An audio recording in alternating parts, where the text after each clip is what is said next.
السلام علیکم دوستو، آج آپ کے لیے لے کے آئے ہیں جنگ احد کا واقعہ۔ اس ویڈیو کو پورا دیکھیں۔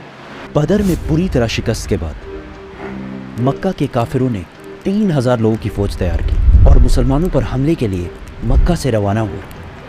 مسلمانوں نے بھی مدینہ کے ڈیفنس کے لیے 1000 صحابہ کی فوج تیار کی۔ اب پھر وہی بدر والا سسٹم تھا کہ کافروں کی فوج مسلمانوں سے 3 گنا زیادہ تھی۔ مسلمانوں سے 3 Not a گنا big زیادہ deal, تھی right? کافروں کی تعداد۔ یس، بٹ اس بار مکہ والوں کی فوج میں ایک ینگ اور ٹیلنٹڈ لڑکا اور بھی تھا جس کا نام تھا خالد۔ رسول اللہ صلی اللہ علیہ وسلم نے مدینہ کے اندر رہ کر لڑائی کرنے کا مشورہ دیا، لیکن زیادہ صحابہ نے کہا کہ مدینہ سے نکل کر اوپن ڈیزرٹ میں لڑائی کرنی چاہیے، اور رسول اللہ صلی اللہ علیہ وسلم نے اپنی رائے چھوڑ کر میجورٹی کی رائے مانی اور مدینہ سے 1000 صحابہ لڑائی کے لیے روانہ ہوئے۔ رسول اللہ صلی اللہ علیہ وسلم نے اس فوج کو 3 گروپس میں ڈیوائڈ کیا: مہاجرین، اوس اور خزرج۔ 1000 صحابہ میں سے صرف 100 کے پاس باڈی آرمر اور شیلڈز وغیرہ تھے اور صرف 50 گھوڑے تھے۔ اس کے مقابلے میں 3000 مکہ کی فوج آ کر احد کے مقام پر رکی اور مسلمانوں کا انتظار کرنے لگی۔ اس فوج کے سینٹر کو ابو جہل کے بعد مکہ کا نیا سردار ابو سفیان لیڈ کر رہا تھا۔ ان کے لیفٹ سائڈ پر ابو جہل کا بیٹا اکرمہ اور رائٹ سائڈ پر 33 ایئر اولڈ خالد بن ولید گھوڑوں کے ساتھ لیڈ کر رہا تھا۔ مکہ کے 3000 فوجیوں سے لڑنے کے لیے جب 1000 صحابہ احد پہنچے، عبداللہ بن ابی سب سے بڑا منافق نے کہا کہ ہم تو نہیں لڑیں گے بھائی، یہ تو خودکشی ہے۔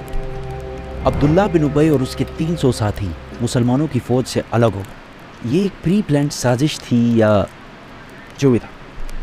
اب مسلمان صرف 700 رہ گئے اور ان کے سامنے 3000 کی فوج کھڑی تھی۔ رسول اللہ صلی اللہ علیہ وسلم نے 50 آرچرز تیر انداز اس پہاڑ کے اوپر بھیجے تاکہ مکہ والے پہاڑ کے پیچھے سے حملہ نہ کر سکیں، اور ان 50 لوگوں کو کلیئر آرڈر دے دیے کہ اگر تم دیکھو کہ مسلمان جنگ جیت چکے تم نے پہاڑ سے نہیں اترنا، اور اگر تم دیکھو کہ مسلمان ہار گئے اور پرندے ان کے جسموں کا گوشت کھائے تب بھی تم نے اپنی جگہ سے نہیں ہلنا۔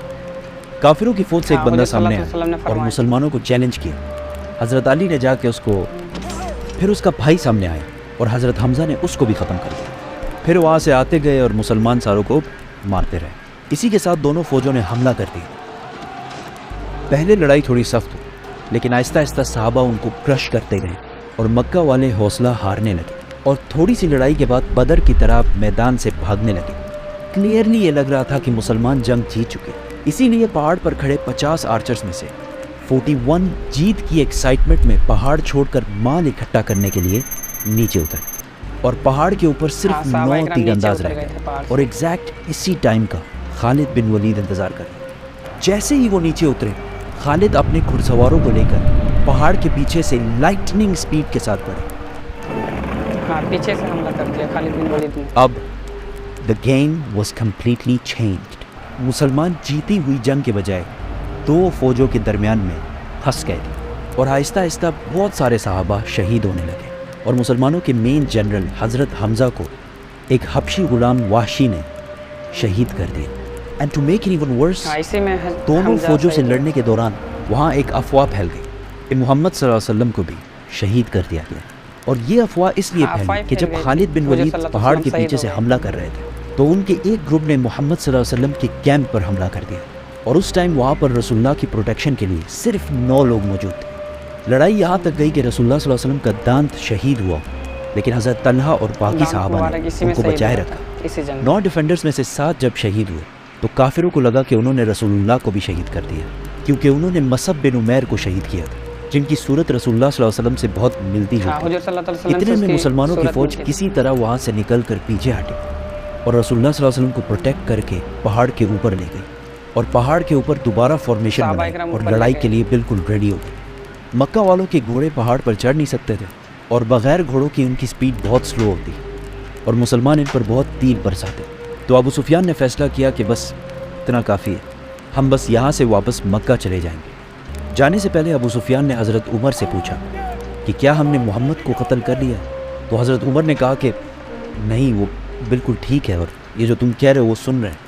اس پر ابو سفیان کو بہت غصہ ہے، کیونکہ انہوں نے یہ جنگ اس لیے کی کہ محمد کو شہید کیا جائے اور مدینہ پر قبضہ کیا جائے، لیکن ان میں سے کوئی بھی آبجیکٹو پورا نہیں، اور وہ واپس چلا۔ تاریخ میں بہت سارے ہسٹورینز اس جنگ کو مسلمانوں کی ایبسولوٹ شکست کہتے ہیں، لیکن کچھ ہسٹورینز ایسے بھی ہیں جو کہتے ہیں کہ یس مسلمانوں کو بہت نقصان ہوا، لیکن قریش کا کوئی بھی آبجیکٹو پورا نہیں ہوا۔ اس جنگ سے مسلمانوں کو بہت نقصان ہوا، لیکن ایک چیز مسلمانوں نے اس سے سیکھی کہ جنگ کے دوران کبھی بھی اپنے لیڈر کے آرڈر کے خلاف نہیں جانا، اور پھر آنے والے سالوں میں بڑے بڑے سپر پاورز کے ساتھ ان کی لڑائی میں کبھی بھی مسلمانوں نے کسی بھی لیڈر کی خلاف ورزی نہیں کی۔ مکہ کی فوج واپس تو چلی گئی، لیکن اس بار ابو سفیان نے پورے عرب سے 10,000 کی فوج جمع کر کے مسلمانوں پر حملے کی تیاری شروع کر دی۔ دوستو حضور صلی اللہ علیہ وسلم نے فرمایا تھا صحابہ اکرام سے کہ پہاڑ پہ ہی رہنا۔ صحابہ اکرام سوچے کہ جنگ فتح ہو گیا، جیت گئے ہم لوگ، نیچے آ گئے تو اس میں کافروں کو حملہ کرنے کا موقع مل گیا اور اس میں صحابہ اکرام شہید ہوئے۔